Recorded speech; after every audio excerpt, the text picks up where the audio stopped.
Listen, Never in my life associated the word boring with baseball. we know what's up. Me? Yeah. Famous? Yeah. And I'm like giddy over there smiling like, we're about to win this shit. Did everyone give you crap? Give me a good host story. I'm not picking it up. We both love the game. We talk about it every day. Can't get enough baseball. Having some popcorn, you're fooling around your phone. I'd have to weigh in mine for 3 hours. Hang on, because it's about to be a wild ride. All right, there is no human being on the planet I'd rather be talking to right now than Dayton Moore. Dayton always That's nice of you, Rob. Always bring a smile to my face when I see you. I saw you in Texas. And first of all, how are you? Good? Good. You doing well? Yeah, everybody's great. It's another year. Here we go, right?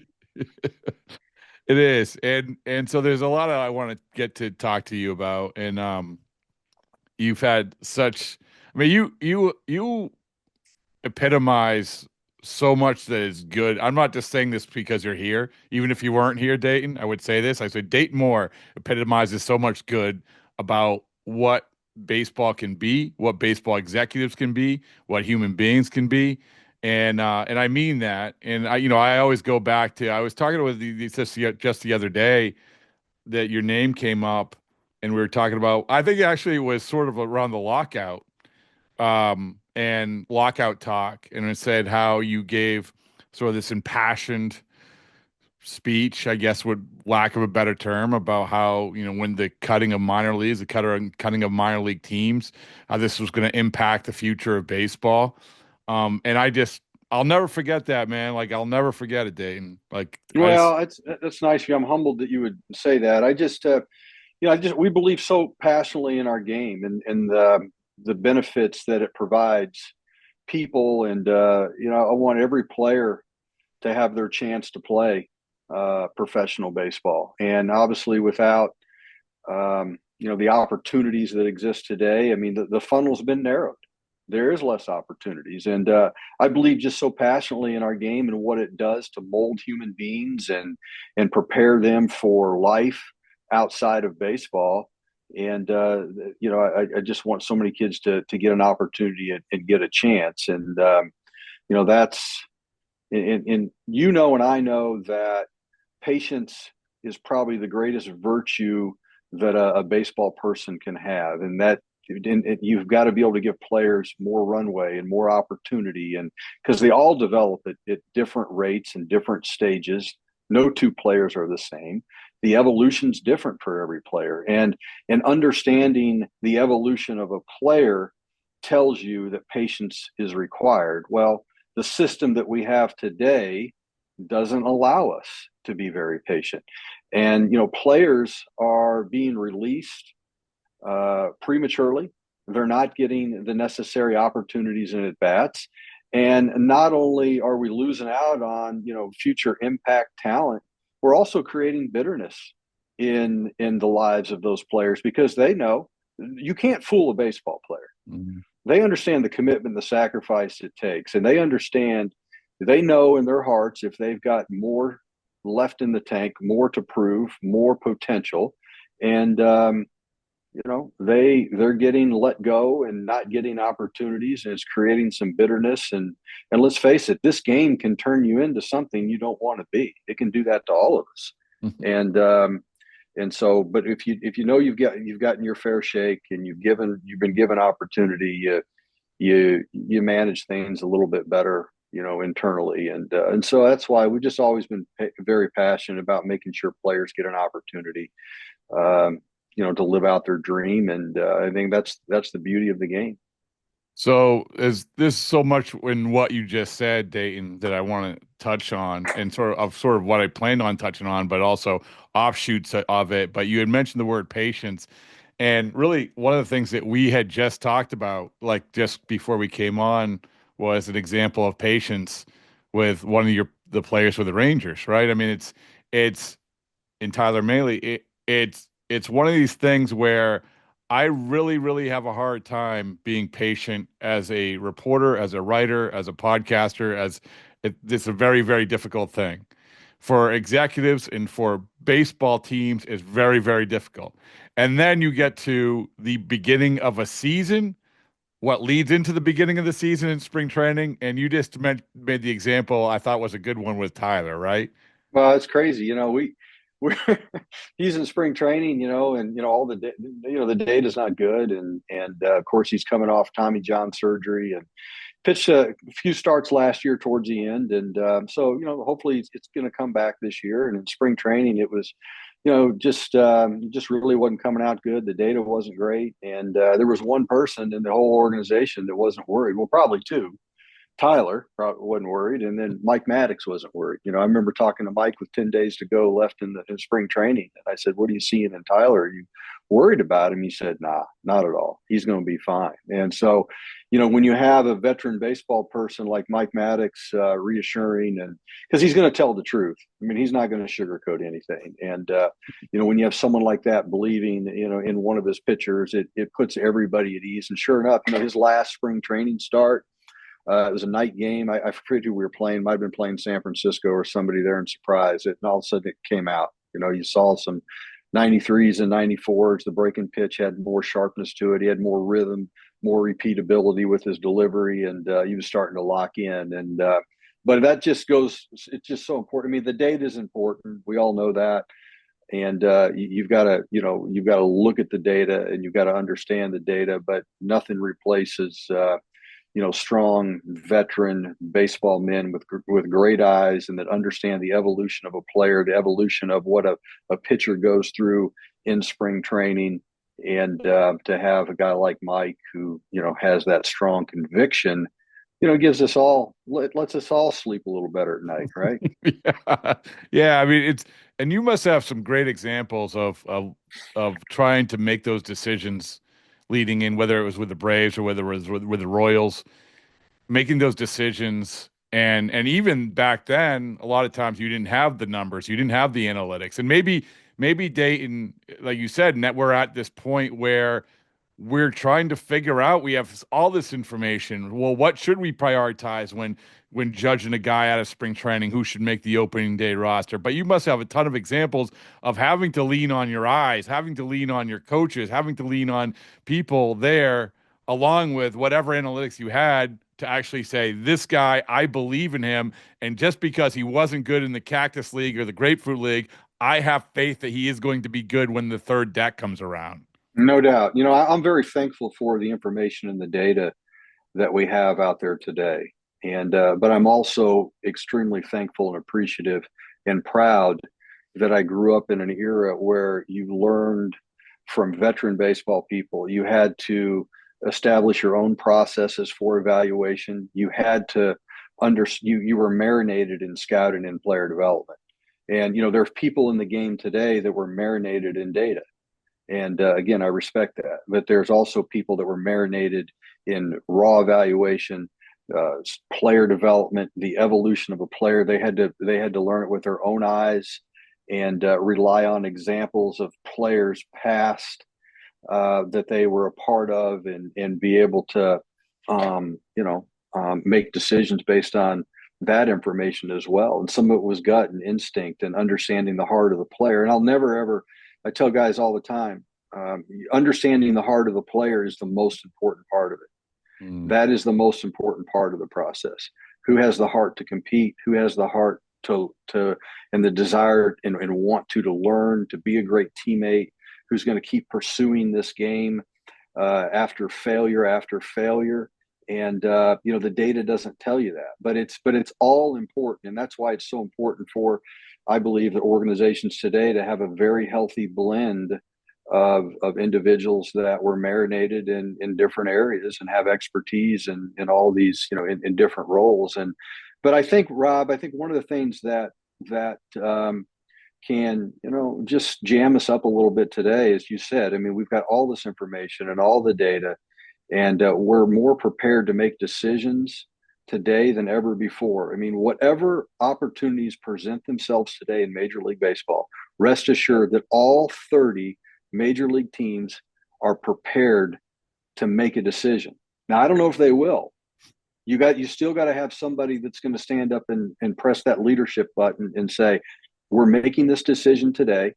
I know there's a lot of gray area in this. I mean, the data says It's not a perfect player. The scout says, go get him, or the scout says, stay away from him. And the data might say, well, we'll give him a chance and what have you. But somebody's still got to step up and press the leadership button today on what's on the waiver wire, a potential trade, a free agent who's out there.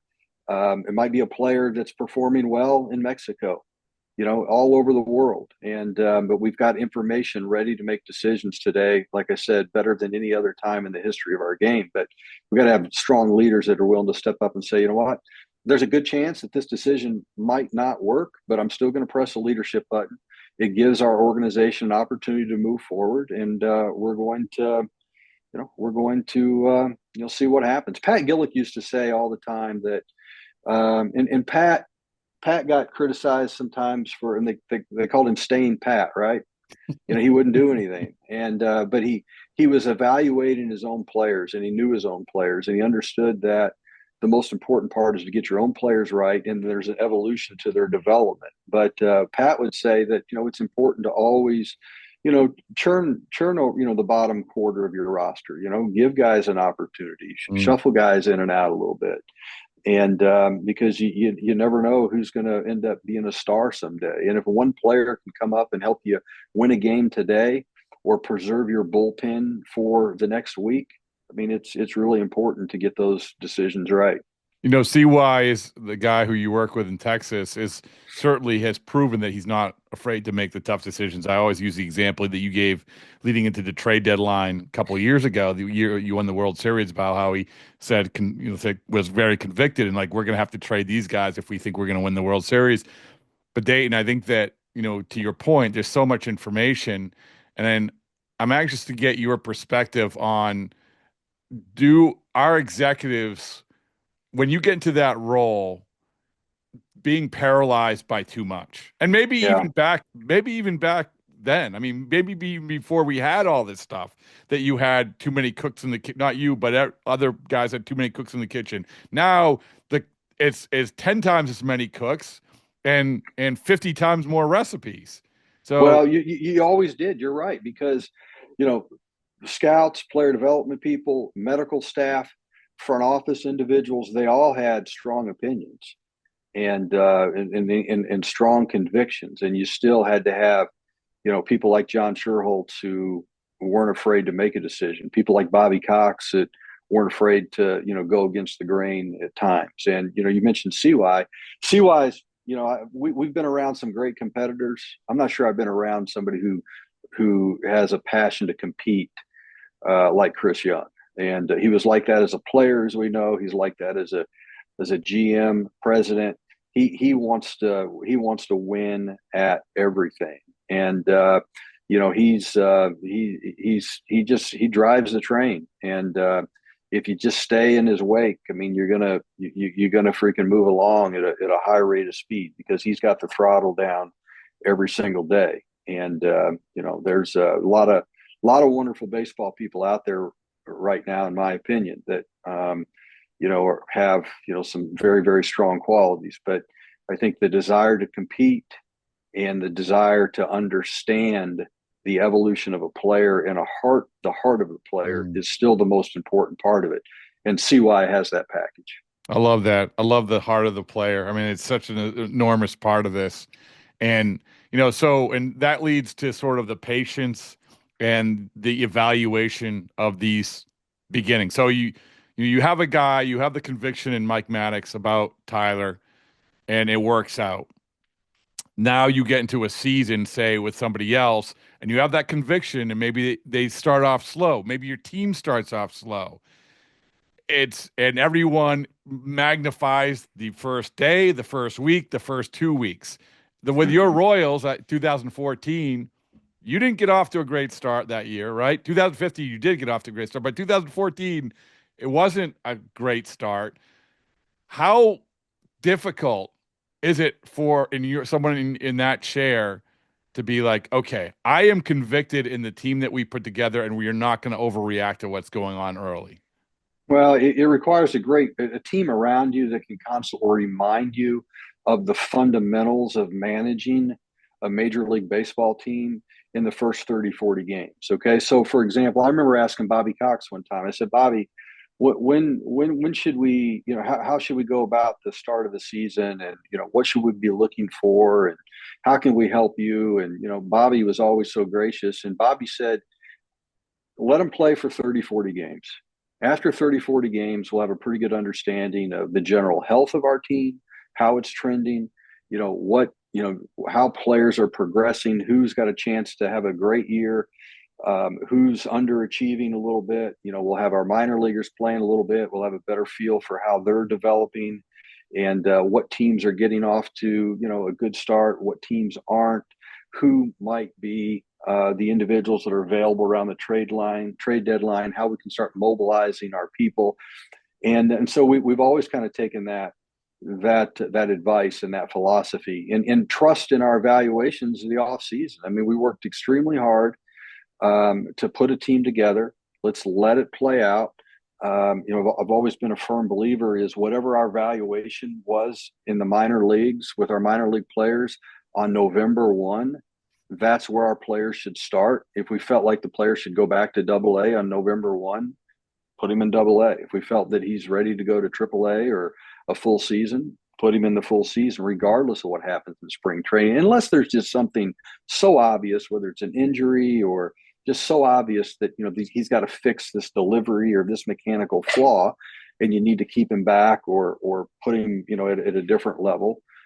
But just because a player has a great spring training, I necessarily, you wouldn't just elevate him because he had a great spring training. And there's reasons why some guys have, very good spring trainings and not so good spring trainings. And so especially with where they are in the phase of their development. But I've always felt just let them play 30, 40 games. Just stay kind of neutral, stay even keeled, don't live in the extremes. And, the players will tell you based on how they're performing and their work habits. And they'll tell you, they'll tell you what you need to do to strengthen your team. Have you ever gotten the vibe in those first couple of weeks, and not to say that you were going to make changes, but the vibe of, hey, I feel really good about this. Maybe it was 2014, right? Maybe it was 2015. Or conversely, maybe it was the vibe like we just had. The Red Sox got blown out by the Rays, and Alex Cora after the game said, listen, he had sort of this rare after game, we got to be better, very pointed thing. And I would imagine he did that because he felt the vibe of preparing for the game was not good. You ever get that vibe? Sure. I mean, you're look, it's a game. We've got people, everybody in this game who's reached the top of their profession. They're striving for perfection. We're trying to perfect something that's imperfectible. We know that, right? But that doesn't mean you should stop striving for perfection. I've always felt if you don't strive for perfection, you're going to be beaten by the person who does. And so, there's going to be frustration. And let's face it, you need frustration. You need emotion to get through 162 games.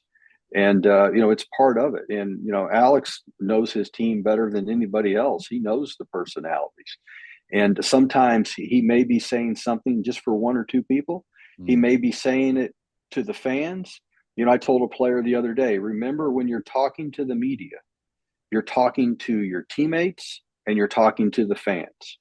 Okay, so whether you like the question or not, whether you think it's a good question, a dumb question, you're not talking to the journalist. You're not talking to the reporter. You're talking to the fans and you're talking to your teammates. And so if you're talking to your teammates, talk to your team. What message do you want inside that clubhouse? How do you want those individuals, your teammates, your peers, the most important part of your development, how do you want them to perceive you? And of course, the fans, it's our job to inspire and motivate the fans to come out to the ballpark. Let them get to know you a little bit.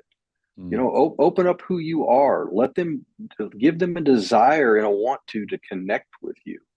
And so it's okay to practice. Get in front of the mirror and practice answering questions. I mean, that's what you do. Those are the fundamentals that you have to master if you're going to be successful in all aspects of this game. And it's an important part of it to be able to communicate. I think it's so true that it's the human element, even from, honestly, Dayton, from the journalist's point of view. Like we know how to, like the baseball player knows how to play baseball. The journalist maybe knows how to spell, knows how to write. But when they get in front of somebody, are you able to interact? Are you able to just have a conversation? Are you able to articulate yourself? And this leads me to something I wanted to ask you about, where, Ron Washington had said, hey, no phones in the clubhouse. Yeah. And I got to be honest with you, like when I walk into a clubhouse now, it's immediately everyone's in front of their locker, immediately looking at their phone. I'm not saying that the phone, I'm guilty of this like everybody else, but still, I understand where he was coming from, and I like the idea of it for this exact reason. Because human interaction and the things that we're talking about is so important, and that can be an exercise, a muscle that is flexed when you're not away, when you are away from the phone. You know what I'm saying? No doubt. I mean, Ron Washington, what he's simply trying to do, he's trying to create a family. He wants unity in his clubhouse. He wants oneness of purpose with his team. And he knows that the way for that to happen is they've got to interact with one another and talk about things. They got to get to know each other's heart and understand each other. And you're only going to do that by spending time and being present and communicating, with your team and your coaches. And look, we've got a lot of different people in clubhouses today. Clubhouses are larger than ever before. The travel parties are huge. And you want to be able to get to know the individuals that you work with. I mean, because the one thing I know, Rob, and in this game, baseball brought us all together, but it's the people in the game that sustain us. It's the relationships that get us out of bed the next day and allow us to continue to pursue this game that we've loved since we were little boys. But without those relationships, you can't be the best version of yourself. You have to have people sharpening one another. Iron sharpens iron.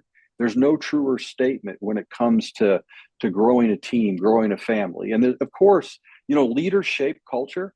Your general manager, your manager, your owner, which, by the way, are the three most important relationships that you can have in an organization. If your general manager and your owner and your manager are getting along and they're communicating and they're transparent and they like each other and they enjoy spending time with each other, you're probably going to have a healthy organization. And that's really, really important. And somebody in that group has to be responsible for creating pathways for those relationships to thrive. And it's usually the GM, making sure that he's got a good relationship with the manager and the owner, and he can bridge the gap and create pathways for all those relationships to thrive. So leaders are shaping culture, but the players are growing the culture. Without the players are the ones that grow the environment. The players are the ones that ultimately guide the success. And, front offices and leadership, again, have to go to work every single day to serve the players on the field. The players are the product. What can we do each and every day to provide opportunity for our players to get better?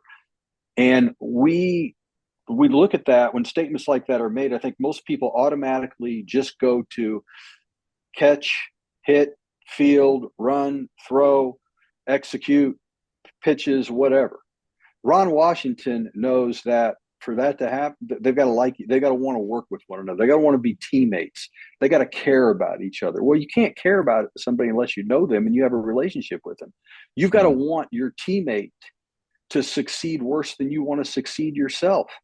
And when you can put the needs and wants and desires of everybody else first and your own needs, wants, and desires second, and you're willing to disadvantage yourself for the good of your teammate and for one another, that's a beautiful thing. We got a player named Marcus Semien who I enjoy.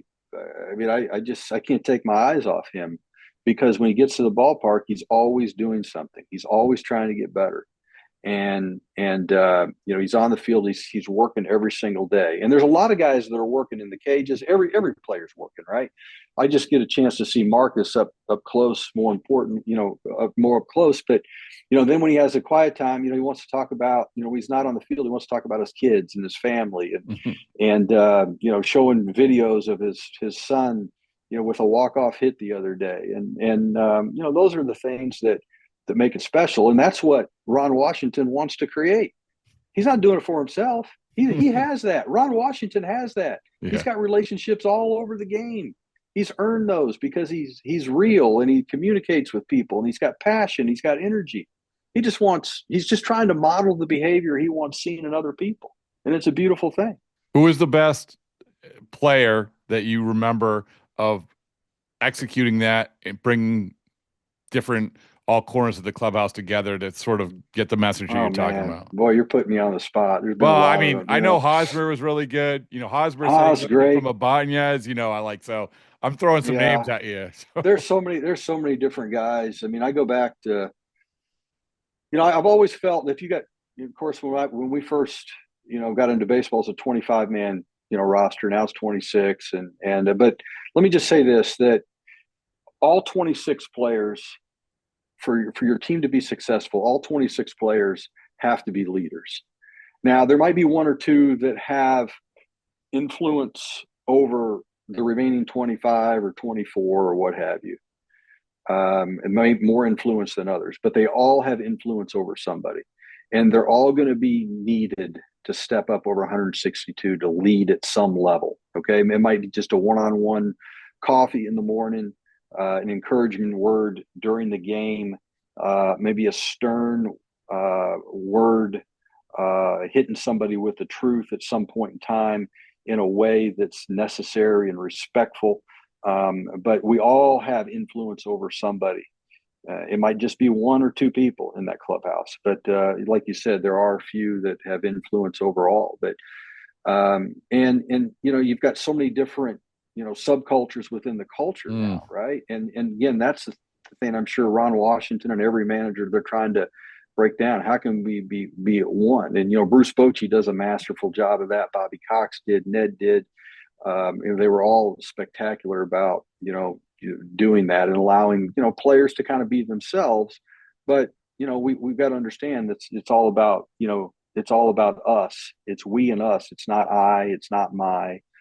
And but there's just a lot of players. I mean, you mentioned Hosmer. I mean, he's really good. I mean, Moose was a great competitor. Salvi always had personality and energy on the field. Jeff Rancourt, great energy. Martin Prado was highly respected, had a lot of credibility in the clubhouse. Brian McCann, Adam LaRose. I mean, there's Adam Wainwright. I mean, I can go on and on with guys. I look at our team right now with the Rangers, and there's so many, high quality people. And I think we get, people look at us, they say, well, they're not real flamboyant. They're, they just kind of real professional. But you know what? That's just who they are. They're really focused and trying to be, a great baseball player. And again, to be successful today in the major leagues, you've got to be extremely focused on the moment. And you can't. You got to be able to forget about yesterday. Don't think too much about tomorrow. Just focus on what you got accomplished today. Because if you're off by this much, you're going to lose. I mean, Alex Gordon was a master. I mean, Alex Gordon was so focused on today and what he had to do. Never saw him show really negative emotion about what happened yesterday, and wouldn't get. I'd ask him, we got so and so at the end of the series. He'd like, well, I'm just focused on today, right? And so, but there's been so many players, Rob, through the years, and I've always been. You said some nice things earlier in the podcast about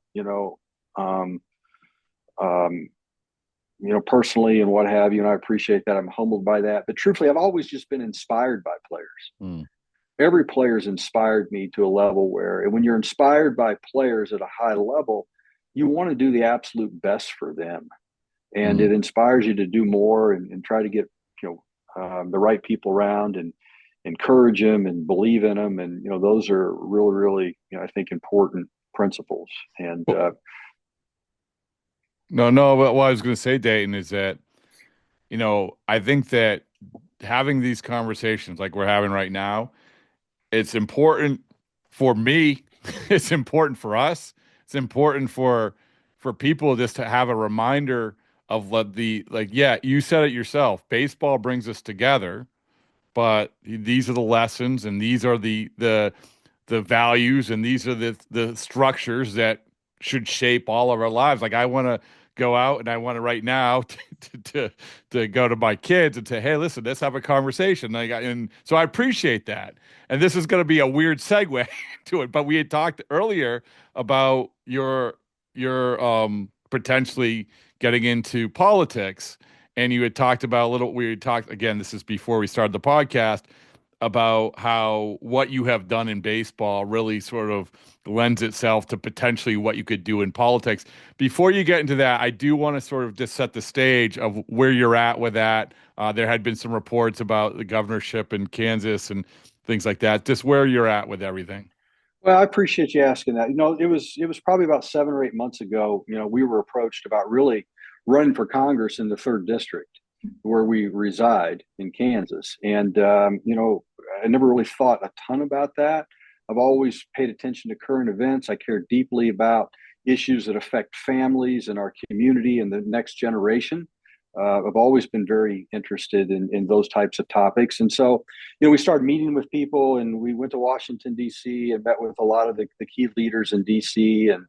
And then when we got back to Kansas City, in Kansas, they asked us if we'd be interested possibly running for governor, because they just felt like the field was just kind of undefined and maybe not some really strong candidates out there. And I'd never even thought about that. But I've always felt that if somebody in high levels of leadership and people you respect are approaching you and asking you to do something, listen and talk to them and find out about it. And so we've been on this journey now. I don't know what we're going to do. I'm a sixth generation Kansan. I love Kansas. I love what it stands for. I love the people. And I just care deeply about the issues that affect the future. I don't know if I can make a difference or not, but we're still looking at it. I've met with a lot of people. I've learned a lot. But really one of the things that I've learned as much as anything is just how this game of baseball shapes us and molds us and prepares us for high levels of leadership. And it doesn't matter. I mean, especially the players that are playing this game today, I believe should be and can be some of the best leaders this country and this world has ever seen, because the game prepares you to be a great leader. And you're forced to, you've got to think every single day. You've got to manage challenges and setbacks every single day. Your mind and your body have to be aligned. You've got to go to bed at night and put good things in your body, and you've got to prepare if you're going to be successful on the field. Well, that's the key to leadership. A lot of people are really, really smart, but they're not ready to take on the challenges of each day because physically and mentally they're not prepared to do that. Baseball players, to be successful, they've got to be prepared to do that, right? And they deal with diversity constantly. And they understand different cultures. The beauty of a baseball team is we start spring training, there's 70 guys in the clubhouse. They all have different beliefs, different religions, different levels of politics.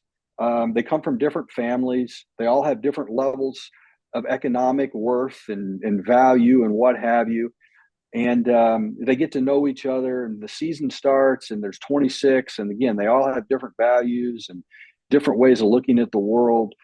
But they start doing life together, and they realize that, you know what, we've got a lot of things in common, and they become a team and they become a family. I've never been in a clubhouse on the last day of the season where guys weren't hugging and teared up because they're going to miss each other. And sometimes it's the guys you would never ever thought they would ever have time together. And that's the beauty of baseball. And baseball players understand that unity. They understand that sacrifice. It's not immediate gratification. And they know how to deal with people. And so my message would be to the entire baseball world, you're prepared to get involved in much higher levels of leadership.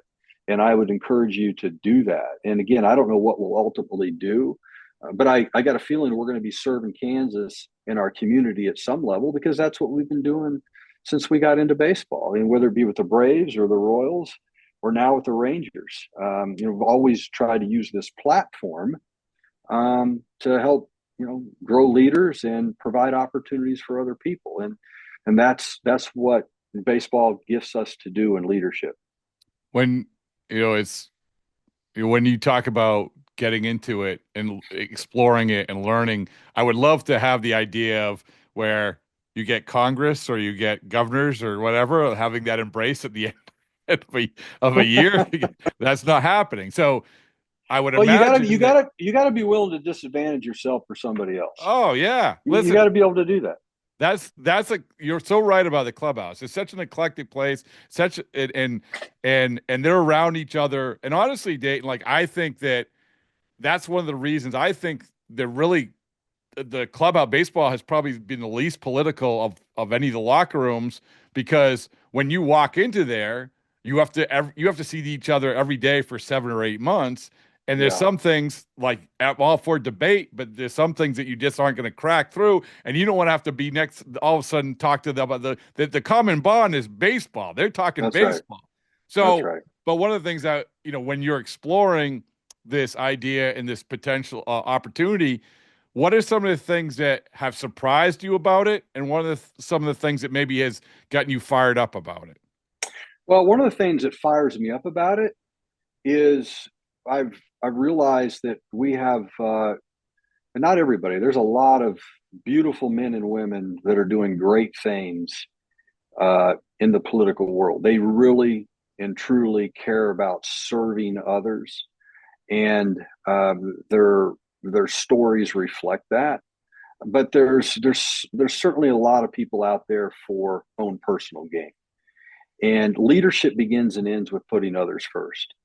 And there are many in our society that are more than capable of succeeding, on their own merits, and they know how to make things work. And and I respect that.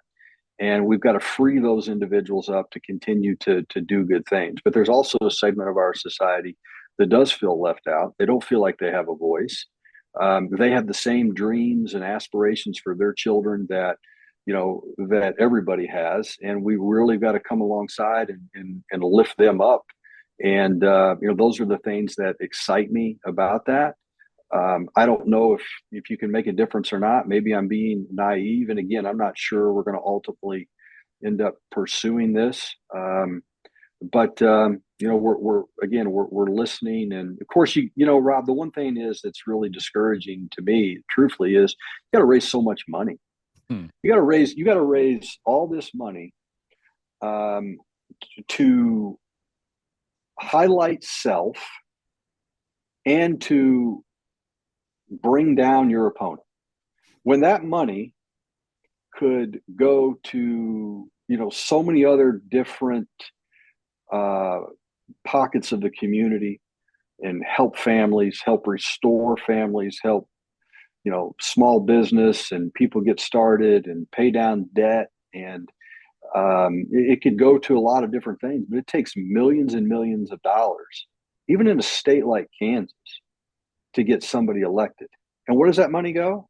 That money goes to highlight me, not we and us. And then it goes to put down other people and their families. And because when you're attacking the patriarch or the matriarch of a family, you're also attacking their family and their community. I mean, words written and spoken should be done to encourage and to lift up. Now, tell the truth, but you can always tell the truth in a positive, encouraging way. And so the money you got to raise is full transparency. I've never given $1 to a political campaign. So why now? I'm going to ask someone else to give to. I want you to give your money to, give it to your church, give it to a charity, give it to a single mother, help get invite a young boy or young girl over to your house to help cut your lawn or wash your windows and earn their way through college, and help them.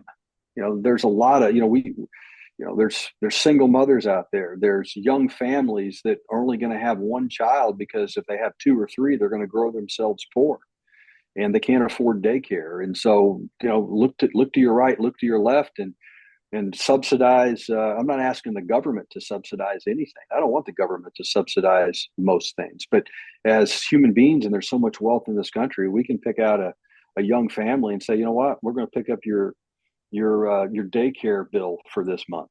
Just do it anonymously and take care of people. That's what it's all about at the end of the day. And that's the beauty. We learn that in baseball. Yeah. We're taught to take care of the young player and the young executive and the young scout, and we're paying their meals and we're taking care of them, and we're doing special things for them. And we're taught to do that, to look out for kind of the lesser of these. And so those are the things that get me excited and get me fired up, and want to try to do more and inspire. But can you do it? I don't know.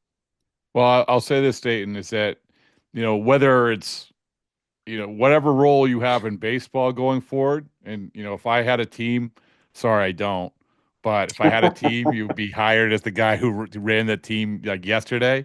I would, because, and obviously, in terms of leading and caring for people and the political realm, I would be right behind you, because the biggest thing, all that we've talked about today, is the foundation of what's important. The Yeah, foundation of what's important. I can get a tattoo of baseballs and boring right here with Joe Kelly. That's important in one way. I can have fun to talk. I can go into a clubhouse and talk about pitch shapes with someone. That's important in its own way. But the foundation of all of it is what you were talking about.